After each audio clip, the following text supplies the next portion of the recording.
Vislielākais fails bija tas, kad es pats santehniku taisīju un vienu uzgrieznīti nepievilku, un tas dzīvoklis noplūdoja nafīgi viss vienā naktī un nolēja visus kaimiņus apakšā.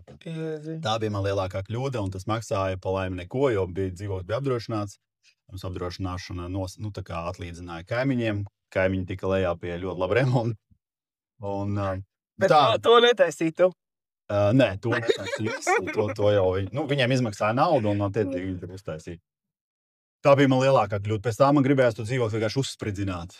Bet tu tā pakāpiens gājām uz priekšu, sapratām, vairs tev ceļa nav atpakaļ, jāpabeidz tas remonts. Kaut kā mēs viņu pabeidzām, 2 gadus mēs viņu taisījām. Pēc tam, jau skatoties atpakaļ, es saprotu, ka būtu izdevīgāk kādam samaksāt vienkārši. Jo, kas arī ir jāpareiķina, neiegūtā peļņa, kas ir liela, priekš 2 gadu laikā tur diezgan labs cipars saskrien. Tāds bija tas mūsu remonts.